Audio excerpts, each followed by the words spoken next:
Doctor Mizanur Rahman Azhari তার উদ্বোধনী যেই মাহফিলটা হয়েছে, লক্ষ লক্ষ মানুষের সমাহার সেখানে হয়েছে। ও দুনিয়ার মানুষ রে, ওই পেকুয়ার ময়দানে প্রথম উদ্বোধনী বয়ান দিয়ায় মিজানুর রহমান আজহারী প্রমাণ করে দিয়েছেন এই দেশের মানুষ ডক্টর মিজানুর রহমান আজহারীকে মনে প্রাণে ভালোবাসে। কথা কোন ঠিক কিনা? মিজানুর রহমান আজহারী আমাদের অহংকার, আমাদের গর্ব। ঠিক তেমনি ভাবে হযরত ওমরের মতো গর্জন দেওয়ার জন্য আল্লামা মামুনুল হক সাহেব, তিনিও আমাদের অহংকার, তিনিও আমাদের গর্ব। আবার মানুষের কলিজার ভিতরে ঢুকে যাওয়ার মতো হৃদয় স্পর্শী বয়ান দিয়া, নরম সুরেলা বয়ান দিয়া মানুষের অন্তরটাকে গুনাহ মুক্ত করার জন্য, কোরআনের দিকে ধাবিত করার জন্য আমাদের মাওলানা হাফিজুর রহমান সিদ্দিকীরও দরকার আছে না নাই? এরা দুনিয়ার মানুষ। তাইলে মিজানুর রহমান আজহারী আমাদের গর্ব, আল্লামা মামুনুল হক আমাদের গর্ব, হাফিজুর রহমান সিদ্দিকী আমাদের গর্ব, চরমনায়ের ফয়জুল করিম ফজলুল করিম আমাদের গর্ব, আমাদের অহংকার। ও দুনিয়ার মানুষ, এই সমস্ত হকপন্থী উলামায়ে কেরামের সাথে আমরা আছি না নাই? ঐক্য চাই, ঐক্য চাই, ঐক্য চাই, ঐক্য চাই। ঐক্য ছাড়া এই সমাজের মুক্তি কোথাও নাই। ঐক্য চাই, ঐক্য চাই, ঐক্য চাই, ঐক্য চাই। ঐক্য ছাড়া এই সমাজের মুক্তি কোথাও নাই। আলেম ওলামা সব যদি ঐক্য হয়ে যায়, ইসলামকে রুখে দেওয়ার সাধ্য কারো নাই। আলেম ওলামা সব যদি ঐক্য হয়ে যায়, ইসলামকে রুখে দেওয়ার সাধ্য কারো নাই। ঐক্য চাই, ঐক্য চাই, ঐক্য চাই, ঐক্য চাই। ঐক্য ছাড়া বাংলাদেশের মুক্তি কোথাও নাই। ঐক্য চাই, ঐক্য চাই, ঐক্য চাই, ঐক্য চাই। ঐক্য ছাড়া ইসলামের শান্তি কোথাও নাই। ঐক্য যদি হতে না পারি আলেম ওলামা আমরা, সুযোগ পেয়ে নাস্তিকরা করে যাবে হামলা। ঠিক না? ঐক্য যদি হতে না পারি আলেম ওলামা আমরা, সুযোগ পেয়ে নাস্তিকরা করে যাবে হামলা। তাই তো আমি বলে যাব ঐক্যের জয়গান, তাই তো আমি বলে যাব ঐক্যের গুণগান। ঐক্য চাই, ঐক্য চাই, ঐক্য চাই, ঐক্য চাই। ঐক্য ছাড়া এই সমাজের শান্তি কোথাও নাই। ঐক্য চাই, ঐক্য চাই, ঐক্য ছাড়া এই সমাজের শান্তি কোথাও নাই। ঐক্য চাই, ঐক্য চাই, ঐক্য চাই, ঐক্য চাই। ঐক্য ছাড়া এই সমাজের শান্তি কোথাও নাই। কথা কোন ঠিক কিনা? এরে বাসনার মুসলমান কবির মনোযোগ, আজকে আমাদের জিহ্বাটাকে নিয়ন্ত্রণ করতেছি না। ও দুনিয়ার মানুষ রে, কিন্তু এই জিহ্বাটার বড় দাম। আমার আল্লাহ তাআলা এই জিহ্বাটাকে বড় দামি করে বানাইছেন। ও বাসনার মুসলমান, একটু দিলের কান লাগায়া শুনবেন। আল্লাহ তাআলা আপনাকে আমাকে দামি জবানটা দিয়েছেন, কথা বলার শক্তি দিয়েছেন। আল্লাহ চাইলে পারতেন আপনাকে আমাকে বোবা বানাইতে, আমি আপনি কিন্তু কথা বলতে নাও পারতে পারতাম। ও দুনিয়ার মানুষ, একটু জবাব দিয়ে জানা দেন, আল্লাহ আমাদেরকে বোবা বানাতে পারতেন নাকি পারতেন না? বোবা মানুষটা কথা বলতে জানে নাকি? আল্লাহ তাআলা নিয়ামত হিসেবে দিয়েছেন এই জিহ্বা। এই জিহ্বাটাকে আপনার আমার নিয়ন্ত্রণ করতে হবে। যাকে তাকে গালিগালাজ করা যাবে না, এই জিহ্বা দ্বারা খারাপ কথা বলা যাবে না। ও দুনিয়ার মানুষ রে, আল্লাহর নবী সরকারে দু আলম নবী হাদিসের ভিতরে জানায়া দেয়, মাইয়াজমাল্লি মা বাইনা লিহওয়াইহি ওয়া মা বাইনা লিরজলাইহি আযমাল্লাহুল জান্নাহ। দুই জিনিস হেফাজতের গ্যারান্টি যদি তুমি আমাকে দিতে পারো, তাইলে আমি নবী তোমাদেরকে জান্নাতে নেওয়ার গ্যারান্টর হয়ে যাব। জোরে কন্না সুবহানাল্লাহ। আরে বাসনার মুসলমান, ও ধামরাইয়ের মুসলমান, আল্লাহর নবী বলেন দুই জিনিসের হেফাজতের গ্যারান্টি যদি আমি নবীরে দিতে পারো, আমি নবী তোমাদেরকে জান্নাতে নেওয়ার গ্যারান্টর হব।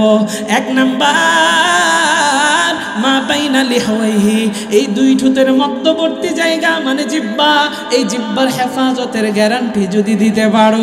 ও দুনিয়ার মানুষ রে, আল্লাহর নবী কত সুন্দর অফার দিয়ে রেখেছেন। অফার আমার আপনার খবর নাই, এই দামি জিহ্বাটাকে যেখানে সেখানে লাগাইতেছি, অথচ কোরআন তিলাওয়াত করতে হলে জিহ্বার দরকার আছে, কোরআন তিলাওয়াত করতে গেলে জিহ্বাটা প্রয়োজন আছে।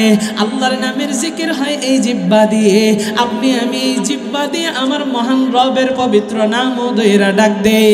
ও দুনিয়ার মানুষ, আমার আল্লাহ তাআলা মায়ের গর্ভেই তো আপনার আমার জিহ্বাটা যেন নাপাক না হয় সেই জন্য সেখানেও হেফাজত করেছেন। আমি আপনি যখন মায়ের গর্ভে ছিলাম, আমার আপনার আপনার আমার জিহ্বাটারে হেফাজত করার জন্য আল্লাহ তাআলা মায়ের গর্ভে নাভি দিয়া আমাকে আপনাকে খাবার খাওয়াইছেন। জোরে কন্যা সুবহানাল্লাহ। তাইলে জিহ্বার হেফাজতের দরকার আছে না নাই? আর জোরে কোন আছে না নাই?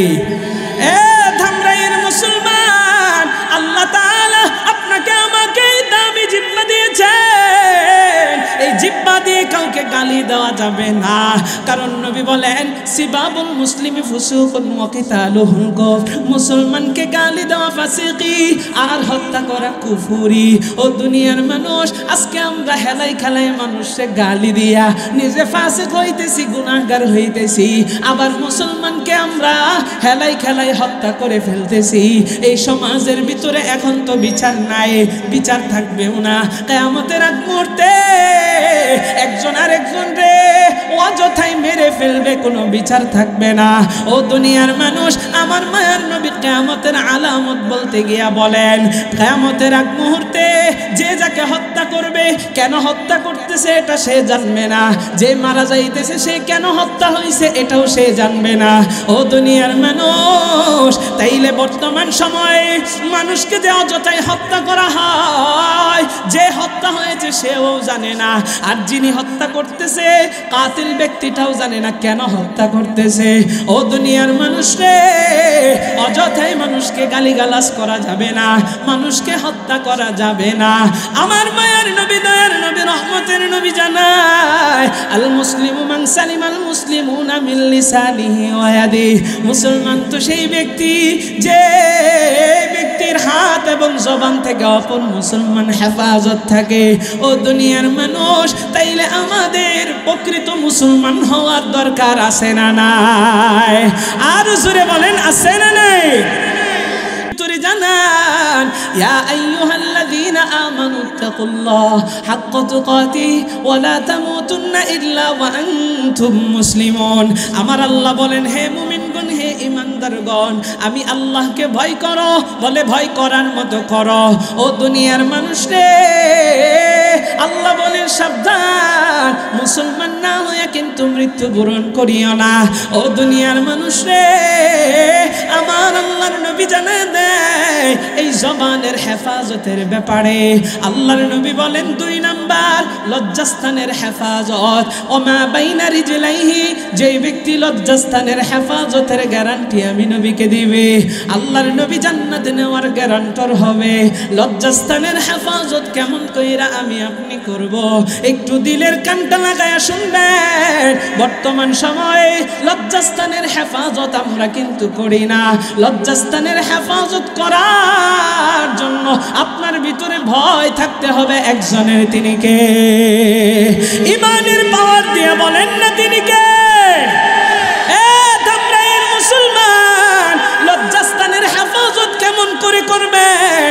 আমার মায়ার নবী, দয়ার নবী জানায় দেয়, লজ্জাস্থানের হেফাজত করা যায় আল্লাহর ভয় যদি অন্তরের ভিতরে থাকে, যেখানে সেখানে এটাকে ইউজ করা যাবে না। ও দুনিয়ার মানুষ, শুধু তাই নয়, গার্ডিয়ানদেরকে একটা মেসেজ দিয়া দেই, সন্তানের যদি এই বিষয়টা আপনারা খেয়াল করেন তাইলে আগে ভাগে বিয়ে করেন। কিন্তু দুঃখের বিষয়, সমাজের ভিতরে বিয়াকে আজকে কঠিন বানায়া ফেলছে আর জিনাকে সহজ বানায়া ফেলছে। কথা কোন ঠিক কিনা? সমাজের ভিতরে বিয়ারে কঠিন বানাইছে, জিনারে সহজ করছে। কয় বিয়া করলে অনেক টাকা খরচ হইব, টাকা কই পামু? অথচ নবীজির সুন্নাহ হচ্ছে, আদর্শ হচ্ছে, বিয়ের ভিতরে কম খরচ করো, বরকত সবচাইতে বেশি হয়ে যাবে। জোরে কোন সুবহানাল্লাহ। বিয়ের ভিতরে খরচ কম, বরকত বেশি। বিয়ের ভিতরে খরচ কম, ওই সংসার টিকবে কিয়ামত পর্যন্ত, মৃত্যু পর্যন্ত। বিয়ের ভিতরে খরচ কম, আল্লাহ যদি সহায় হয়, আরে দুনিয়ার কেউ তো তারে নামাইতে পারবে না। যদি বিয়ের ভিতরে আপনি শয়তানকে জায়গা না দেন, তাহলে আপনার বিয়েটা তো, আপনার সংসারটা তো এমনিতেই সুন্দর হয়ে যাবে। কারণ আল্লাহ তাআলা বলেন, ইন্নাল মুবাযযিরিনা কানু ইখওয়ানাশ শায়াতিন। অপচয় যে করে সে হচ্ছে শয়তানের ভাই। তো শয়তানের ভাই হইয়া বিয়েতে অপচয় যদি আপনি করেন, তাইলে ওই বিয়ের ভিতরে শয়তানে ভর করবে নাকি করবে না? তো যেখানে শয়তান আছে সেখানে কি শান্তি আছে? আরো জোরে কোন আছে? কত রং তামাশা কইরা, ঢুল তবলা বাজাইয়া বিয়েটা কি সুন্দর কইরা করায়, টাকা পয়সা খরচ কইরা শয়তানের ভাই হয়। ইন্নাল মুবাযযিরিনা কানু ইখওয়ানাশ শায়াতিন। শয়তানের ভাই হইয়া এইভাবে বিয়া শাদী করাইয়া পরে এই সংসারের ভিতরে শান্তি নাই, কিছুদিন পরেই বিয়া ভাঙ্গা যায়, তাদের ভিতরে তালাক হয়ে যায়। কথা কোন ঠিক কিনা? তাইলে বিয়াকে সহজ করার দরকার আছে না নাই? আরো জোরে কোন। রে বাসনার মুসলমান, গভীর মনোযোগ। আল্লাহর নবী সরকারে তো আলম নবী হাদিসের ভিতরে জানায়া দিলেন, লজ্জাস্থানের হেফাজতের জন্য, এই জন্য বিয়া করাইবেন সন্তানদেরকে তাড়াতাড়ি। নিজের পায়ে অনেকেই দাঁড়ায়, আবার অনেক মা বাবা বলে সন্তান আমার বড় হোক, নিজের পায়ে দাঁড়াক, তারপর বিয়া শাদী করাইব।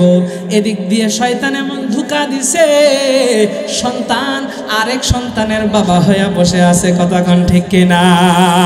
আরে বাসনার মুসলমান, এই জন্য সন্তানের চরিত্র যদি ভালো করতে চান, তাইলে সন্তানরে তাড়াতাড়ি বিয়ের ব্যবস্থা করেন। ও দুনিয়ার মানুষ রে, আল্লাহর নবী জানায় দিলেন লজ্জাস্থানের হেফাজতের কথা। অপরদিকে আমার আল্লাহ কোরআনের আয়াত নাজিল করে জানায় দেয়, কুল্লিল মুমিনিনা ইয়াগুদ্দু মিন আবসারিহিম ওয়া ইয়াহফাযু ফুরুজাহুম। আল্লাহ বলেন, তোমরা তোমাদের দৃষ্টিকে অবনত রাখো, দৃষ্টির হেফাজত করো, চোখের হেফাজত করো। এরপরে আল্লাহ বলতেছেন লজ্জাস্থানের হেফাজত করো। ও দুনিয়ার মানুষ রে, আমার মায়ার নবী, দয়ার নবী, রহমতের নবী আপনাকে আমাকে এত সুন্দর অফার দিয়েছেন। নবী বলেন, মাইয়াজমাল্লি মা বাইনা লিহওয়াইহি ওয়া মা বাইনা রিজলাইহি আযমান লাহুল জান্নাহ। আল্লাহর নবী জানায় দিলেন, লজ্জাস্থান আর জবানের হেফাজতের গ্যারান্টি যদি তোমরা করতে পারো, আমি নবী আযমান লাহুল জান্নাহ, তোমাদেরকে জান্নাতে নেওয়ার গ্যারান্টর হয়ে গেলাম। জোরে কোন সুবহানাল্লাহ। এইজন্য চোখের হেফাজত, জিহ্বার হেফাজত, লজ্জাস্থানের হেফাজত করার দরকার আছে না নেই? আল্লাহ আমাদেরকে এগুলো হেফাজত করার তৌফিক দান করুক। জোরে বলেন আমিন, আর জোরে বলেন আমিন। সম্মানিত হাজিরিন, জবানকে তাইলে আমরা কেমনে হেফাজত করতে পারবো? এটা হইল কথা। জবানকে হেফাজত করার জন্য একমাত্র অন্তরের ভিতরে সর্বপ্রথম আল্লাহর ভয় করবেন, এরপরে কি বলতেছেন, কাকে কি বলতেছেন সেটা একটু নিয়ন্ত্রণ করবেন। দ্বিতীয় নম্বরে সবসময় চিন্তা করবেন যে আল্লাহ যদি আমার বোবা বানাইতো, কথা তো বলতে পারতাম না। আজকে এত দয়া করে আল্লাহ তাআলা আমাকে জিহ্বাটা দিছেন, তো সুতরাং আমার একটু এটার হেফাজতের দরকার। এরপরে সম্মানিত হাজিরিন, মানুষকে কষ্ট দেওয়ার বিষয়গুলো মাথার ভিতরে আনবেন। নবীর হাদিসগুলো যে আমি বললাম যে কাউকে গালি দেওয়া। দ্বিতীয় নম্বর আরেকটা কথা আছে, আমরা যে এই যে এত মিথ্যা কথা বলি, গালি দিই, এগুলো কিন্তু মুনাফিকের আলামত। কিসের আলামত? মুনাফিক। আর মুনাফিক জাহান্নামের সর্বনিম্ন স্তরে থাকবে। জোরে কোন নাউযুবিল্লাহ। আল্লাহ কোরআনের ভিতরে বলছেন, ইন্নাল মুনাফিকিনা ফিদ দারকিল আসফালি মিনান নার। নিশ্চয় মুনাফিকদেরকে জাহান্নামের সর্বনিম্ন স্তরে রাখা হবে। তার মানে আল্লাহ তাআলা মুনাফিক দিয়া জাহান্নাম উদ্বোধন করবেন। জোরে কোন নাউযুবিল্লাহ। মুনাফিকের আলামত, মুনাফিক প্রথমত দুই প্রকার। এক নাম্বার বিশ্বাসগত মুনাফিক, দুই নাম্বার কর্মগত মুনাফিক। বিশ্বাসগত মুনাফিক 6 প্রকার, কর্মগত মুনাফিক 3 প্রকার, মতান্তরে 4 প্রকার। বিশ্বাসগত, যেহেতু মুনাফিকের আলোচনা করছি না, বোঝানোর জন্য শুধু বলছি, বিশ্বাসগত মুনাফিক বাদ দিলাম। কর্মগত মুনাফিকের এই 3 প্রকার, মতান্তরে 4 প্রকারের ভিতরে এসেছে। আমানতের খেয়ানত যারা করে এরা হচ্ছে মুনাফিক, মুনাফিকের আলামত। আমানতের খেয়ানত আমাদের সমাজে আছে না নাই? আর জোরে কম, কম না বেশি? মানুষ বিশ্বাস কইরা আমানত দিছে, ভাই আমার এই 10,000 টাকা আপনার কাছে দিলাম, রাইখেন। ওই এই 10,000 টাকা লুটটা বুটটা খায় ফেলায়। কথা কোন ঠিক কিনা? আমানতের খেয়ানত করলে। কথার আমানত আছে, যে তোমার কাছে আমি কথার আমানত দিলাম, এই কথাটা কাউরে বইল না, আপনি যে আরেকজনের সাথে বইলা দিলেন, এটা আমানতের খেয়ানত করলে। তবে একটা চমৎকার কথা মনে পড়েছে, আশরাফ আলী থানভী রহমতুল্লাহ আলাইহি তার কিতাবের ভিতরে লিখছেন, এমন কোনো কথা কাউকে বলবা না যে এই কথাটা বলার পরে তাকে বলতে হয় যে এই কথাটা তুমি কারো কাছে বইল না। দ্বিতীয় নাম্বার, ওয়াদা ভঙ্গ করা। ওয়াদা করলে ওয়াদা ভঙ্গ করে, এটাও মুনাফিকের আলামত। তৃতীয় নাম্বার, মিথ্যা কথা বলা। মতান্তরে চতুর্থ নাম্বার যেটা বলছিলাম, গালাগালি করা। তাহলে মিথ্যা কথা মানুষ বলে কি বলে না? আরো জোরে কান। মিথ্যা বললে মুনাফিক, আর মুনাফিকের শাস্তি, ইন্নাল মুনাফিকিন ফিদ দারকিল আসফালি মিনান নার। আল্লাহ কোরআনে হাকিমের ভিতরে জানা দেয়, মুনাফিকের শাস্তি হবে জাহান্নামের সর্বনিম্ন স্তরে থাকবে। ও বাসনার মুসলমান, একটু হৃদয় দিয়া কথাগুলো বুঝবেন, একটু দিলের কানটা লাগায় শুনবেন, কি বুঝাইতে যাই বুঝার চেষ্টা করেন। রে দুনিয়ার মানুষ রে, আজকে আমরা আমানতের খেয়ানত করি, ওয়াদা খেলাফ করি, অথচ আল্লাহ কোরআনে হাকিমে বলেন, ইয়া আইয়ুহাল্লাযীনা আমানু আউফু বিল উকুদ। আল্লাহ বলেন, তোমরা যারা চুক্তি করেছো তোমাদের চুক্তি পূরণ করো, ওয়াদা করেছো ওয়াদা খেলাফ করিও না, ভঙ্গ করিও না। ও দুনিয়ার মানুষ রে, আমরা হেলাই খেলায় আজকে মিথ্যা কথা বলি, অথচ প্রত্যেকটা বিষয় কিন্তু মুনাফিকের আলামত। মুনাফিককে আল্লাহ তাআলা জাহান্নামের নিম্ন স্তরে রাখবেন, মানে আল্লাহ তাআলা মুনাফিক দিয়ে জাহান্নামটা উদ্বোধন করবেন। নবী আমার জানা দেয়, আল মুনাফিকুনা আশাদ্দু খাত্তা মিনাল কাফিরিন। মুনাফিক কাফেরের চাইতেও ভয়ঙ্কর। একটু জোরে কন্না নাউযুবিল্লাহ। আরে দুনিয়ার মানুষ, গুনাহ আমাদেরকে সব দিক দিয়ে গ্রাস করে নিতেছে। জিহ্বার নিয়ন্ত্রণ নিয়ে কথা বলতেছিলাম, জিহ্বা আমাদের নিয়ন্ত্রণে রাখি না। আজকে যে যে কাউকে মনে চায় আমরা হেলাই খেলাই অপবাদ দিতেছি, যাকে মনে চাই গালি গালাজ করতেছি, যার সামনে মনে হয় বেয়াদবিমূলক কথা বলতেছি, এমনকি হিংসাত্মমূলকভাবে একজনকে ঘায়েল করার জন্য গীবত করতেছি। একটু জবাব দিয়া জানায় দিবেন, আমাদের সমাজে এই সমস্ত গুনাহের কাজ মানুষ করে কি করে না? তালে তালে জবাবটা দিয়া কোন করে কি করে না? আরে আমরা এর মুসলমান, আমি বলতেছিলাম, দেখেন জিহ্বার নিয়ন্ত্রণ আমাদের কাছে নাই। হিংসাত্মক মনোভাব নিয়ে অনেকে আমরা উল্টাপাল্টা কথা পর্যন্ত বলে ফেলি। ও দুনিয়ার মানুষ রে, আরেকটা কথা মনে পড়ে গিয়েছে, বলে দে। এই তো আজকে দেখলাম একটা ভিডিওর ভিতরে নামদারি এক সুন্নি, যেই ব্যক্তিটা নিজেকে আলেম দাবি করে, কিন্তু মানুষকে হিংসাত্মকভাবে ঘায়েল করার জন্য সে কারবালার ময়দান দিয়ে একটা উদাহরণ দিচ্ছিল, দলিল দিচ্ছিল। নামদারি সুন্নি সে দলিল দিচ্ছিল কারবালার ময়দানে যারা হুসাইন রাদিয়াল্লাহু আনহুর উপরে আক্রমণ করেছিল, ও আমার মায়ার নবীর দৌহিত্র হযরতে হুসাইন কারবালার প্রান্তরে তাকে যে নির্মমভাবে শহীদ করা হয়েছে, ইয়াজিদের বাহিনী, সেই বাহিনী ছিল 22,000, হযরতে হুসাইন ছিল মাত্র 72 জন। এই দলিল দিয়া বুঝাইতে চায়, আমরা তো মনে প্রাণে বিশ্বাস করি হযরতে হুসাইন অবশ্যই হকের পথে ছিলেন, কিন্তু হিংসাত্মক মনোভাব নিয়ে এই নামদারি সুন্নি বলে কারবালার ময়দানে ইয়াজিদ বাহিনী 22,000 ছিল, হুসাইন বাহিনী 72 জন ছিল। সুতরাং বর্তমান সময়ে কক্সবাজারে পেকুয়ার ময়দানে ডক্টর মিজানুর রহমান আজহারী তার উদ্বোধনী যেই মাহফিলটা হয়েছে, হাজার হাজার শত শত ক্যামেরা ভরে গিয়েছে। শুধু তাই নয়, লক্ষ লক্ষ মানুষের সমাহার সেখানে হয়েছে। কিন্তু এই নামদারি সুন্নি হিংসাত্মক মনোভাব নিয়া সে দলিল দেয় কারবালার ময়দানে ইমাম হুসাইনের সৈন্য সংখ্যা কম ছিল, লোক সংখ্যা কম ছিল, তারা ছিল হক, আর ওই সমস্ত বাতিল পন্থীরা ছিল বেশি, ইয়াজিদের বাহিনীরা ছিল বেশি, সুতরাং তারা বাতিল। এই কথা বইলা মিজানুর রহমান আজহারীর এই লক্ষ লক্ষ সমাবেশটাকে সে বাতিল বলে ঘোষণা করলো। জোরে কন্যা নাউজুবিল্লাহ।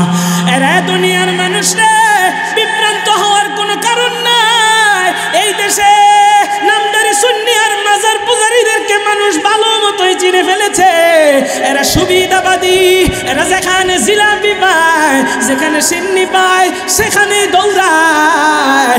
আর ডক্টর মিজানুর রহমান আজহারীরা মানুষের ভালোবাসা কেড়ে নিয়েছে।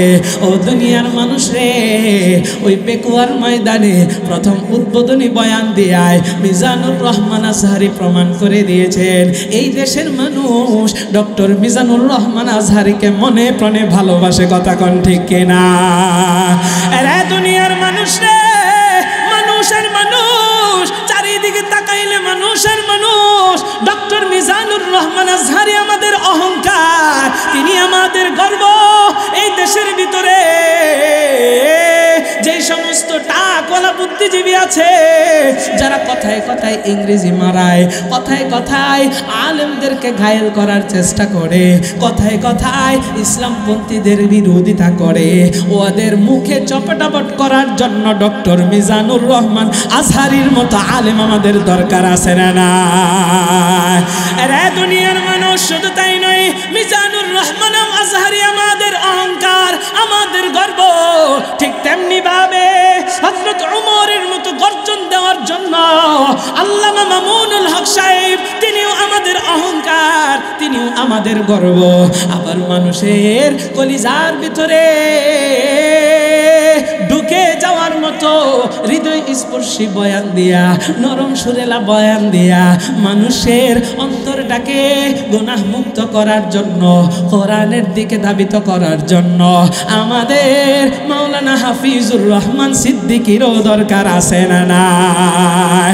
এরা দুনিয়ার মানুষ। তাইলে মিজানুর রহমান আজহারী আমাদের গর্ব, আল্লামা মামুনুল হক আমাদের গর্ব, হাফিজুর রহমান সিদ্দিকী আমাদের গর্ব, চরমনায়ের ফয়জুল করিম ফজলুল করিম আমাদের গর্ব, আমাদের অহংকার। ও দুনিয়ার মানুষ, এই সমস্ত হকপন্থী উলামায়ে কেরামের সাথে আমরা আছি না নাই? আর জোরে কোন আছি না নাই? তাদের বিরুদ্ধে কখনো কলম ধরব না। উলামায়ে কেরামদের নামে কখনো বদনাম বলবো না। কারা কারা রাজি আছেন দুইটা হাত তুলে আল্লাহরে দেখা দেন। লিল্লাহি তাকবীর, লিল্লাহি তাকবীর। আল্লাহ আমাদেরকে আলেমের সঙ্গী হিসাবে কবুল করুক। জোরে কোন আমিন। এরা বাসনার মুসলমান। তাইলে জবানের হেফাজত নিয়ে বলছিলাম, কারো বিরুদ্ধে মিথ্যা অপবাদ দিব না। ও দুনিয়ার মানুষ রে, মিথ্যা এমন এক ভয়ঙ্কর কাজ, এমন ভয়ঙ্কর কাজ, এই মিথ্যা কথার জন্য আমি আপনি মুনাফিক হয়ে যাচ্ছি, জাহান্নামী হয়ে যাচ্ছি। মিথ্যা অপবাদ আমার মায়ের নবীর উপরে কাফেররা দিত, আমার নবী কেমন কষ্ট পাইতো। একটু দিলের কান লাগায় শুনবেন কি বুঝাইতে চাই। নবী আমার ছিলেন আলামিন, কাফেররা নবীর উপাধি দিয়েছে। নবী আমার সত্যবাদী, নবী আমার আমানতদার, নবী আমার কখনো মিথ্যা কথা বলতেন না। আমার মায়ের নবীরে সবাই বিশ্বাস করত। কিন্তু যখন তিনি ইসলামের দাওয়াত দেওয়া শুরু করে দিলেন, কোরআনের হক কথা বলার যখন শুরু করে দিলেন, তখন কাফেররা আমার মায়ের নবীর উপরে মিথ্যা অপবাদ দেয়। কি অপবাদ দেয়? তারা বলে নবী জাদুকর, নবী মিথ্যা কথা বলে। নবী আমার কি অপবাদ নবীর উপরে দেয় একটু একটু বুঝেন। নবীরে আমার জাদুকর বইলা তারা গালি দেয়। আমার মায়ের নবীর বিরুদ্ধে এমন ভাবে তারা লাগে যে তারা ছড়াইতে থাকে, ওই কাফেররা কাফেররা বলতে থাকে মুহাম্মদ পাগল, মুহাম্মদ হচ্ছে জাদুকর, মুহাম্মদের কাছে যদি কেউ যাও তাইলে ধ্বংস হয়ে যাইবা। মুহাম্মদ এমন এক জাদুকর, স্বামী স্ত্রীর ভিতরে বেজাল লাগায়া দেয়। ও দুনিয়ার মানুষ রে, কাফেররা আমার মায়ের নবীর উপরে এমন অপবাদ দেয়, একটু দিলের কান লাগায়া শুনবেন। আমার মায়ের নবী, দয়ার নবী, রহমতের নবীর উপরে যতই অপবাদ দেওয়া হোক না কেন, মানুষকে কিন্তু দূরে সরাইতে পারে নাই। কিন্তু মিথ্যা অপবাদ দেওয়ার কারণে কিছু কিছু মানুষ এই কথাগুলো কিন্তু বিশ্বাস করেছে। ও দুনিয়ার মানুষ, আমি আপনি যে আজকে মিথ্যা ছড়াই, এ দেখেন এটার ভয়াবহতা। আল্লাহর নবী, বিশ্ব নবী, সরকারে দু আলম নবী একদিন রাস্তা দিয়ে হাইটা হাইটা যাইতেছে। হঠাৎ করে দেখে একজন বুড়ি মানুষ ঘরের ভিতরে কাপড়গুলো সবকিছু গুছাইয়া ঘরের দরজার ভিতরে সে বসে আছে। নবী আমার যখন সামনে দিয়ে যায়, ওই বুড়ি মহিলাকে দেখা নবীর মায়া লাইগা যায়। আমার মায়ার নবী, দয়ার নবী ওই বুড়ির সামনে এসে বলে, মা আপনি পুটলা নিয়ে কেন বসে আছেন গো মা, আপনি কোথায় যাইতে চান? বুড়ি ডাক দিয়া কয়, গণ ও পথিক, আমি টুপলা নিয়ে বসে আছি, আমি আমার এই বাড়িটা ছাইরা দূরে এক জায়গায় চলে যাইতে চাই। নবী জিজ্ঞাসা করে, কেন যাইতে চান? বলে, মদিনার ভিতরে, মক্কার ভিতরে এমন একজন জাদুকর এসেছে, যেই জাদুকর সংসার ভিতরে বেজাল লাগায়, যেই জাদুকর আমার বাপদাদার ধর্ম ত্যাগ করায়া তার ধর্মে আমাদেরকে নিয়ে যাবে। এই জাদুকর থেকে বাঁচার জন্য আমি একাই, আমার সন্তান নাই, ছেলে সন্তান নাই, মেয়ে সন্তান নাই, স্বামী নাই, কেউ নাই, আমি একাই ভয়ে এই বাড়িটা ছাইরা চইলা যাইতেছি। আমার মায়ার নবী, দয়ার নবী, রহমতের নবী এই মহিলার গালিগুলো গোপনে গোপনে হজম করছে। ও দুনিয়ার মানুষ রে, দেখেন নবী আমার এতগুলো গালি খাইলো এই মহিলার কাছ থেকে, এরপরে একটু টু শব্দ করে নাই, বরং আমার মায়ের নবী বলে, মা আপনার যেহেতু সন্তান নাই, দেন এই পুটলাটা আমি আগায়া দেই আমার মাথার ভিতরে কইরা, যেখানে আপনি যাইবেন সেই পর্যন্ত পৌঁছায়া দে। জোরে কন্যা সুবহানাল্লাহ। এরা ধামরাইয়ের মুসলমান, নবী আমার এবার সেই বুড়ির পুটলাটা মাথার ভিতরে নিলেন। নবীকে কিন্তু গালাগালি করেছে এই বুড়ি। আসলে নবী আমার বুঝেছেন এই মিথ্যা অপবাদগুলো কাফেররা ছড়ায়া দিছে। ও দুনিয়ার মানুষ রে, আমার মায়ার নবী পুটলাটা নিয়ে সামনের দিকে ছুটতে লাগলেন। হাঁটতে হাঁটতে মহিলা যেই জায়গায় যাবে বলেছে সেই জায়গা পর্যন্ত মহিলার এই টুপলাটা মাথা থেকে মাথার ভিতরে নিয়ে নিয়া সেই জায়গা পর্যন্ত পৌঁছায়া দিলেন। এবার আমার মায়ার নবী পুটলাটা রাইখা যখন বিদায় নিবে মহিলার কাছ থেকে, মহিলা আমার মায়ার নবীর ধইরা কয়, বাবা তুমি আমার সন্তানের মতো, তুমি আমার সন্তানের মতো আমার পুটলাটা নিয়া এখান পর্যন্ত হাইটা হাইটা আইসা আমারে যে তুমি আগায়া দিলা, ও সন্তান আমার, আমাকে তোমার পরিচয়টা না দিয়া যাইও না, তোমার পরিচয়টা একটু আমাকে দাও। এবার নবী আমার মহিলাকে ডাক দিয়া বলে, মা আপনাকে তো আমার পরিচয় অবশ্যই দিব, কিন্তু দুনিয়ার মানুষ, আমার মায়ার নবী, দয়ার নবী, রহমতের নবী ওই মহিলাকে পরিচয় দেওয়ার সময় বলে, মা আপনি যে কিছুক্ষণ আগে গালাগালি করেছেন, যার ভয়ে আপনি এখানে ছুটে চলে এসেছেন, ওই জাদুকর যাকে আপনি বলেছেন, আমি কোনো জাদুকর নয় মা, আমি সেই মুহাম্মদ আপনার সামনেই দাঁড়ায় আছি। ও মা আপনি যদি চান, রাগ যদি আপনার থাকে, আমাকে আপনি মারেন। আরে দুনিয়ার মানুষ রে, ওই বুড়ি ডাক দিয়ে কয়, ও ছেলে তুমি এটা কি শুনাইলা? তোমার কথা আমি শুনেছি, তুমি নাকি জাদুকর, তুমি নাকি পাগল, তুমি নাকি খারাপ, তুমি নাকি মানুষের সংসারের ভিতরে বেজাল লাগাও, তুমি নাকি বাপদাদার ধর্ম থেকে মানুষের জোর কইরা নিজের ধর্মে আনো। ও ছেলে আমি যা জানতাম সবই তো ভুল জানতাম, সবই মিথ্যা কথা। ও ছেলে, আমি তোমার আজকের আখলাক দেখিয়া, চরিত্র দেখিয়া আমার আর সন্দেহ নাই। এখনই তুমি আমারে পড়ায়া দাও লা ইলাহা ইল্লাল্লাহু মুহাম্মাদুর রাসূলুল্লাহ। সূরা বলেন না আল্লাহু আকবার। আরে দুনিয়ার মানুষ রে, আমার মায়ার নবীর উপরে মিথ্যা অপবাদ দেওয়া হয়তো। এই জন্য নবী বলেন কাফা বিল মারই কাযিবান আইয়ুহাদ্দিসা বিকুল্লি মা সামিআ। কারো কাছ থেকে কিছু শুই নাই, সাথে সাথে বড় আরম্ভ কইরো না। যেটা আমাদের স্বভাব, বলা আরম্ভ কইরা দে, যাচাই বাছাইও করি না। নবী বলেন যদি কারো কাছ থেকে কিছু শুই নেই বলা আরম্ভ কইরা দাও, এটাই মিথ্যাবাদী হওয়ার জন্য যথেষ্ট। তাইলে আমাদের প্রত্যেকটা বিষয় যাচাই বাছাই করে গণহারে মানুষকে গালাগালি করা যাবে না, মানুষের বিরুদ্ধে বলা যাবে না, মিথ্যা বলা যাবে না। নিজেকে মিথ্যা থেকে বাঁচানোর দরকার আছে না নাই? দুই জিনিস হেফাজতের কথা নবীজি বলেছেন। তাইলে আমাদের জবান এবং আমাদের লজ্জাস্থান হেফাজত আমরা করব। তো নবী বলেন আজমাল্লাহুল জান্নাহ, তুমি জান্নাতে চলে যাইবা, জান্নাতের গ্যারান্টার আমি নবী হব। তাহলে এই দুই জিনিসের হেফাজত আমরা করতে চাই কি চাই না? আপনাদের আওয়াজে কয় যে না, চান না, চাই কি চাই না? এখন একটা মনের ভিতরে লজ্জাস্থান, এগুলোর হেফাজত তো করতে পারি নাই, গুনাহ হয়ে গেছে, এখন কি করব? করেনি, এটা কি? নিরাশ হওয়ার কোনো কারণ নাই, নিরাশ হওয়ার কোনো কারণ নাই। নিরাশ হইতে নিষেধ করেছেন একজন, তিনি কে? কিন্তু মানুষ নিরাশ হয়ে যায়। বাচ্চারা বসো, মানুষ নিরাশ হয়ে যায়। আমার দিকে তাকান, আমার বাচ্চার দিকে তাইছে, আমার দিকে। মানুষ নিরাশ হয়ে যায়। নিরাশ হয়ে কি বলে দেখেন, কয় আল্লাহ আমার কথা শুনতো না, আমি যে গুনাহগার, আমার কথা কি শুনবো? দেখেন এই কথাটা কখন বলে, আমাদের সাথেও বলে। অনেক সময় মানুষ আমাদের সাথে মুসাফাহা করে, মুসাফা করার পরে বলে হুজুর একটু দোয়া করেন, কাজ করেন। আমরা বলি হ্যাঁ, আমি আমার কথা বলি, আমি বলি ঠিক আছে ফি আমানিল্লাহ, অবশ্যই দোয়া করব, আপনিও আমার জন্য দোয়া করেন। হুজুর আমি গুনাহগার মানুষ, আমার কথা কি আল্লাহ শুনবো? আমার মুনাজাত কি আল্লাহ কবুল করব? এরকম কথা সমাজে বলে কি বলে না? আপনাদের আওয়াজে কয় না, কয় কি কয় না? একটু জোরে আওয়াজ দিলে, জোরে কথা বললে কি ভয় লাগে আপনাকে? হ্যাঁ, নির্বাচনের সময় ঠিকই তো চিল্লান, 5 টাকার কালো চা পাইয়া, 100 টাকার কালো নোট পাইয়া, 500 টাকার কালো নোট পাইয়া, এমন চিল্লান ভালো গলাটা নিয়ে বের হয়েছেন, সন্ধ্যাবেলায় আর কথাই বলতে পারেন। কথা কোন ঠিক কিনা? তাহলে এখন আওয়াজ দিতে এত ভয় কে? একটু জোরে সোরে কথা কয়েন, তাহলে আলোচনাটা কথা করতে আমাদের সুবিধা হবে। সম্মানিত হাজিরিন, নিরাশ হওয়া যাবে না।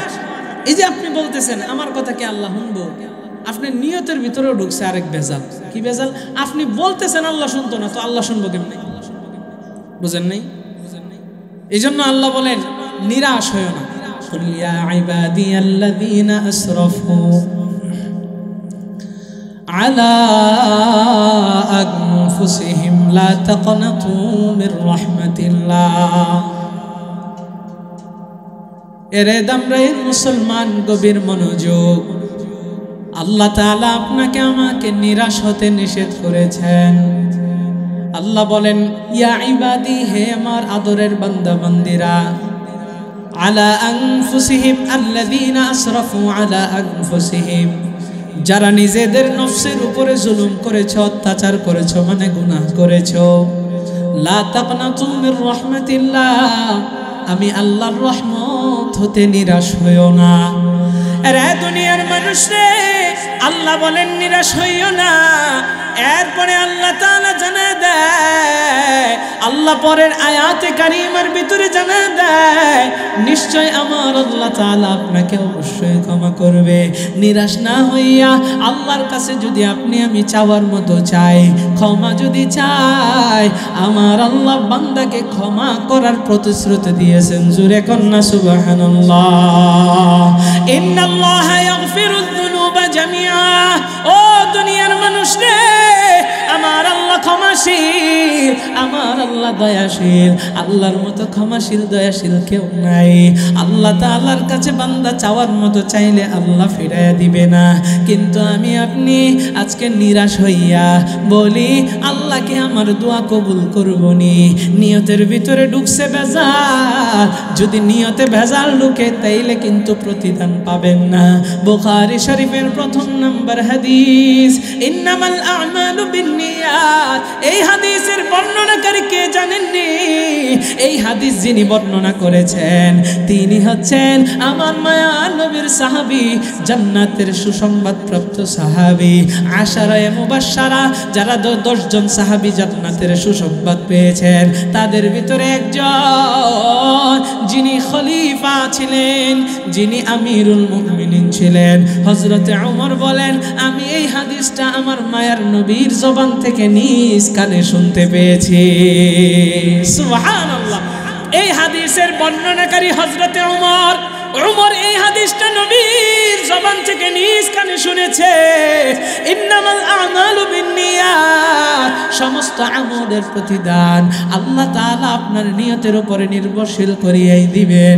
নিয়ত যদি সাফ হয়, আমল যদি আপনার নিয়ত পাকাপোক্ত হইয়া হয়, প্রতিদান অবশ্যই পাবেন।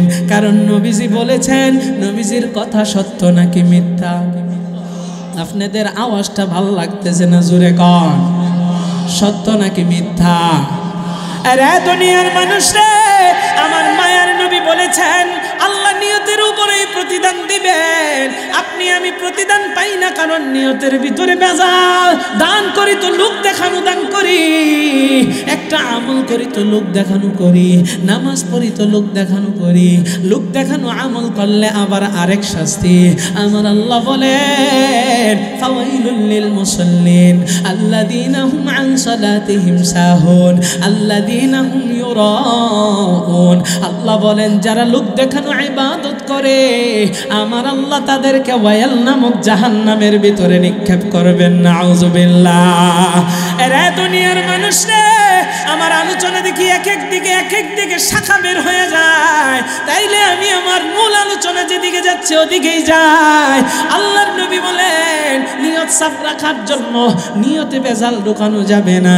তাইলে এখন থেকে যেই আমলটাই করব নিয়ত যদি সাফ হয় আমার আল্লাহ অবশ্যই প্রতিদান দিবেন। আল্লাহ যদি প্রতিদান না দেয় তাইলে নবীর কথা মিথ্যা হয়ে যাবে। নবীর কথাটা মিথ্যা হোক এটা কিন্তু আমার আল্লাহ কোনোদিনও চাবে না। ও দুনিয়ার মানুষে, প্রত্যেকটা কাজ আল্লাহর জন্য করব, নিয়ত সাফ রাখার দরকার আছে না নাই? তাইলে ধরেন এখন এই নিয়ত আমাদের সাফ হয়ে গেছে, এখন থেকে যে আমল করব নিয়ত সাফ করে করব। এবার আসেন নিয়ত সাফ কইরা আমলটা করলেন আল্লাহ প্রতিদান দিবেন। এবার আল্লাহ প্রতিদান দেওয়ার 3টা পদ্ধতি আছে, একটু তালে তালে জবাব দিয়া জানা দেন আমার আল্লাহ প্রতিদান দিবেন কয়টা পদ্ধতিতে? আর জোরে, পদ্ধতি কয়টা? জোর হলো না, আরো জোরে, আরো জোরে। আল্লাহ 3 পদ্ধতিতে আপনাকে আমাকে প্রতিদান দিবেন। 1 নাম্বার পদ্ধতি, নিয়ত সাফ কইরা যখন একটা আমল করবেন বা আল্লাহর কাছে কিছু চাইবেন, আমার আল্লাহ আপনার মঙ্গল হলে আল্লাহ সাথে সাথে আপনাকে প্রতিদান দিয়ে দিবেন। জোরে কোন সুবহানাল্লাহ।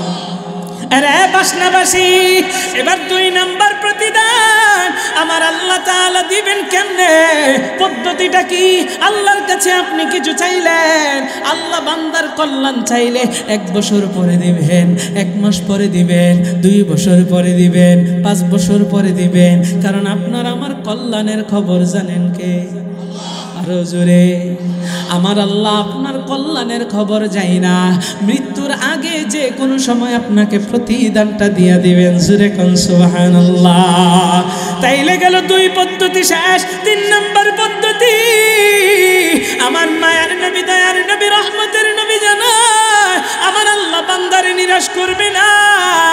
আরে দুনিয়ার মানুষ রে, একটু দিলের কান লাগায়া শুনে, আপনি যখন নিয়ত সাফ কইরা ভালো একটা আমল করবেন, আমার আল্লাহ 3 নাম্বার পদ্ধতি হলো কেমনে প্রতিদানটা দিবে, এটা এই দুনিয়ার জমিনে আপনি পাবেন না। আমার আল্লাহ যদি দুনিয়াতে আপনারে সব দিয়া দেয়, তাইলে আপনার আর আমার কাফেরের মধ্যে পার্থক্য কি? কারণ কাফেরের জন্য হলো দুনিয়া, আপনার আমার আখিরাত হলো, আপনার আমার জান্নাত হলো আসল। ও দুনিয়ার মানুষ, একটু দিলের কান লাগায় বুঝেন, আমার আল্লাহ তাআলা এই পৃথিবীর জমিনে আপনাকে আমাকে সেই প্রতিদান দিবেন না, কিন্তু ওয়াদা অবশ্যই প্রতিদান দিবেন। 3 নাম্বার পদ্ধতি, আমার আল্লাহ কাল কিয়ামতের ময়দানে কঠিন সেই হাসরের দিনে আপনি আমি যখন বিপদের ভিতরে পইরা যাইব, আমার রব সেই দিন বান্দাকে বাঁচানোর জন্য, বান্দাকে মাফ করার জন্য, বান্দারে জান্নাত দেওয়ার জন্য উসিলা খুঁজবেন, উসিলা। আল্লাহ সেই দিন ডাইকা ডাইকা বলবে, রে বান্দা, আজকে বিপদের ভিতরে পড়েছিস, যা যা যা, ওই যে দুনিয়াতে ভালো আমলটা করছি প্রতিদান দেই নাই, আজকের দিনের জন্য আটকায় রাখছি, যা এই প্রতিদানটা দিয়া তোরে আমি জান্নাতি হিসাবে ঘোষণা করে দিলাম। আর জোরে কন্যা সুবহানাল্লাহ। এ দুনিয়ার মানুষ রে, একটু দিলের কান লাগান, তাইলে যা কিছু করব সব কিছু একজনের জন্য করব, তিনি কে?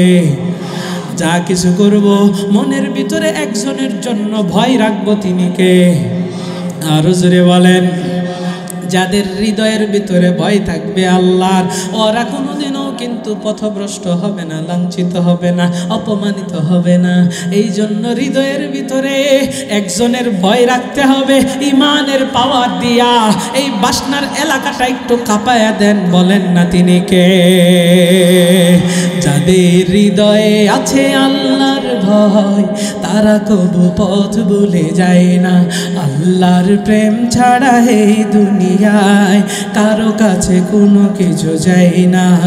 যাদের হৃদয়ে আছে আল্লাহর ভয়, তারা কবু পথ ভুলে যায় না। আল্লাহর প্রেম ছাড়া এই দুনিয়ায় কারো কাছে কোনো কিছু চাই না।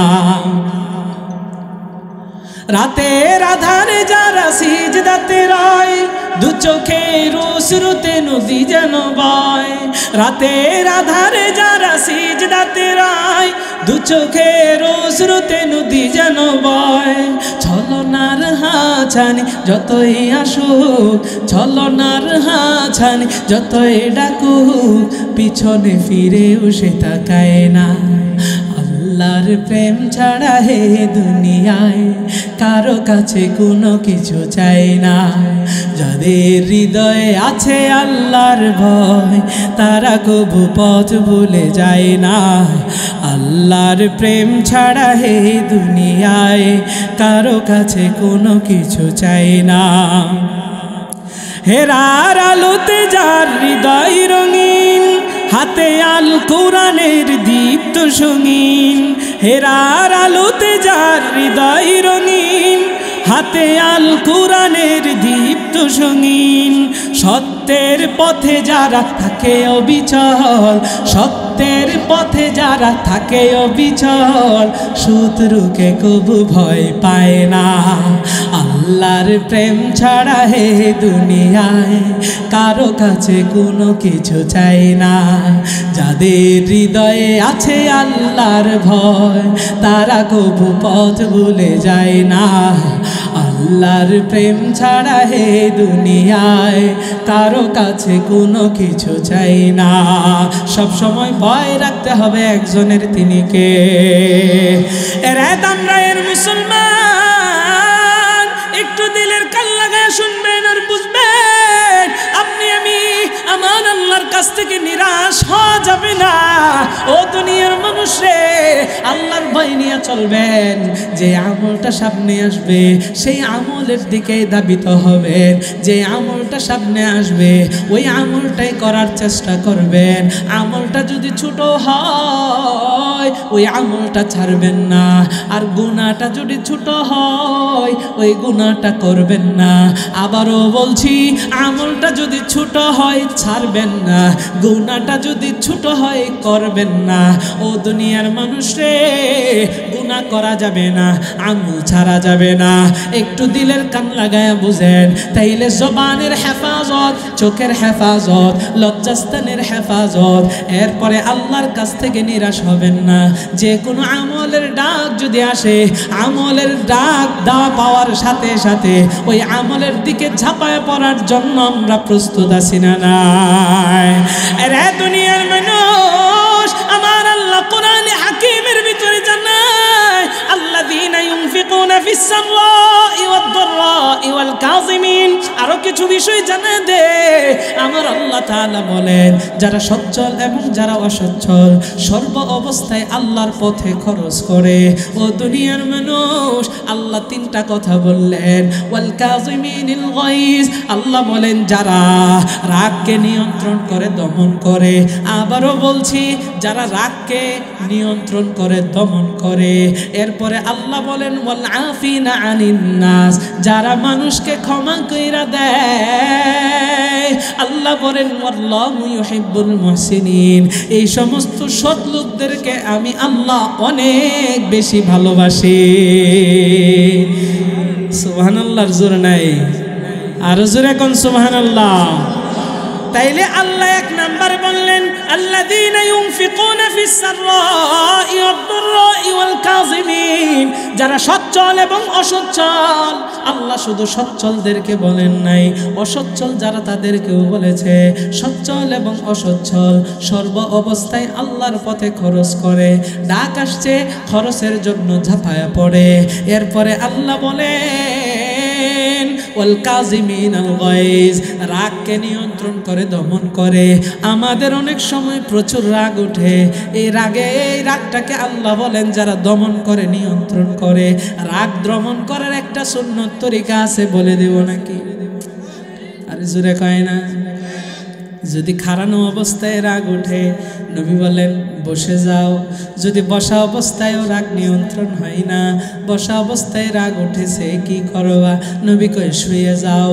শোয়াকালীন সময়ও তোমার রাগ নিয়ন্ত্রণ হয় না, রাগটা আছে শয়তান থেকে।